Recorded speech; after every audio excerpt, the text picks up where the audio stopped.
हमारे कांग्रेस का young leader था, यूनुस, बहुत हाउस होल्ड नेम है आज भी। उड़ीसा जब एयरपोर्ट पे पहुंचा तो 1000 आदमी था, लड़के।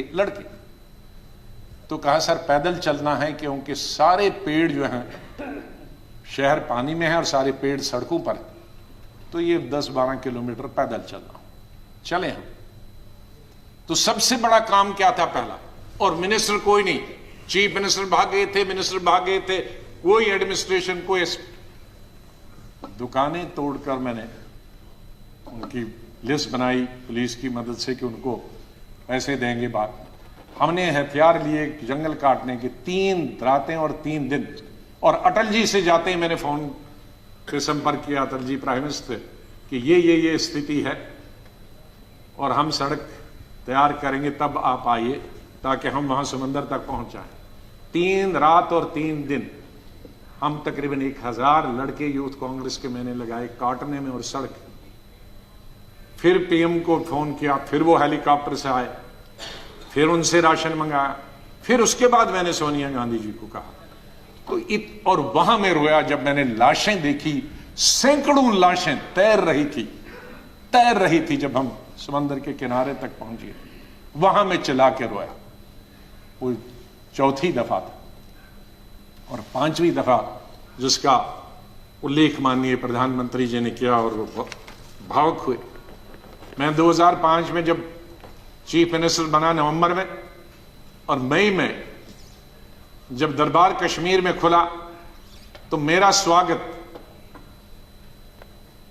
गुजरात के मेरे भाइयों और बहनों की कुर्बानी से हुआ। मैं अभी 2 ही दिन पहले पहुंचा था, तो वहां स्वागत करने का मिलिटेंट का यही तरीका था कि आप हत्या करो गरीबों की, तो वही स्वागत होता। उसका मतलब था कि हम हैं, इस गलतफहमी में न रहना। निषाद बाग जो कि राजभवन के साथ, वहां बस से उस पर लिखा था गुजरात की बस, उसमें हमारे तकरीबन 40-50 गुजरात के हमारे भाई बहनें टूरिस्ट, उस पे उन्होंने ग्रेनेड लगाया और मेरे ख्याल में दर्जन से ज्यादा लोग वहीं हताहत हो गए और कई जख्मी हो गए। मैं एक फौरन तुरंत जगह पे पहुंचा, लेकिन तब तक पुलिस ने वो हटा दिया था। फिर मैं जैसे माननीय प्रधानमंत्री जी, इन्होंने भी डिफेंस मिनिस्टर से बात की, मैंने प्रधानमंत्री जी से बात की, जहाज आया मी-8 उनको लेने के लिए। लेकिन जब मैं एयरपोर्ट पे पहुंचा तो जाहिर है सिक्योरिटी वाले कहते हैं कि सीएम आ रहे हैं।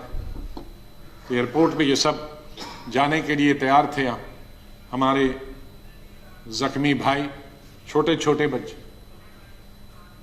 तो जब मैं एयरपोर्ट पे पहुंचा तो इन बच्चों ने, जिसका किसी का पिता मर गया था, किसी की मां मर गई थी, वो रोते रोते मेरे टांगों से जब लिपट गए तो मैं जोर से, मेरी आवाजें निकल गई, ए खुदा ये क्या तुमने किया। मैं कैसे जवाब दूं इन बच्चों को, मैं कैसे जवाब दूं उन बहनों को जो यहां तफरी के लिए आए थे, सैर के लिए आए थे, और आज मैं लाशें लेकर इनके हवाले कर रहा हूं उनके माता पिता की। तो ये भावुक होने की जरूरी बात। आज हम ये अल्लाह से, भगवान से यही दुआ करते हैं कि इस देश से मिलिटेंसी खत्म हो जाए, इस देश से आतंकवाद खत्म हो जाए।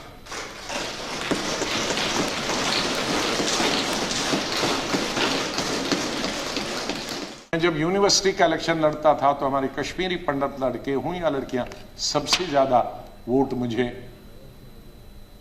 100% मिलते थे। मैं 99 भी नहीं कहूं। दोस्त हैं आज वो बिखरे हुए। मुझे बहुत अफसोस होता है जब मैं उनसे मिलता, अपने क्लासमेट्स। ये उन कश्मीरी मेरे भाई पंडितों के नाम जिनके जो घर से बेघर हो गए, उन कश्मीरी बेवाओं के जो बेवाएं हुई हैं और बच्चे हुए और जो वहां से बिछड़ गए, उनके लिए शेर अर्ज करता हूं, गुजर गया, और ये हमारा जो आज मुद्दत खत्म हुई इसके लिए भी कह सकता हूं, गुजर गया वो जो छोटा सा एक फसाना था, गुजर गया वो जो छोटा सा एक फसाना था, फूल थे, चमन था, आशियाना था। गुजर गया वो जो छोटा सा एक फसाना था, फूल थे, चमन थे, था, आशियाना था। न पूछ उजड़े नशेमन की दास्ता, घोंसला उजड़ गया। न पूछ उजड़े नशेमन की दास्ता, न पूछ थे 4 तिनके मगर नाम आशियाना तो था।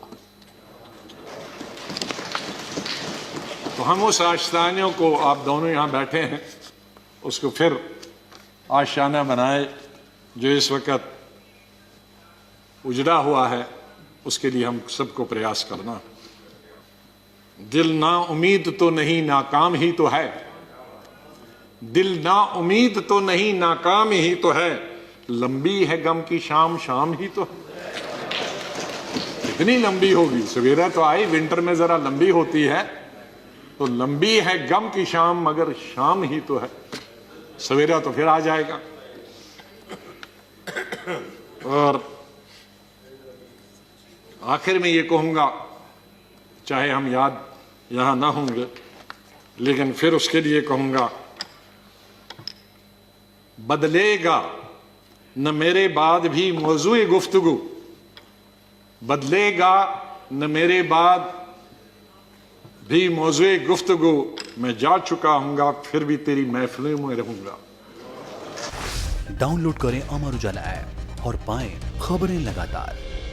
अगर आप ये वीडियो YouTube पर देख रहे हैं तो हमारे चैनल को सब्सक्राइब करें और बेल आइकन को दबाना ना भूलें। अगर आप Facebook पर यह वीडियो देख रहे हैं तो हमारे पेज को लाइक करें।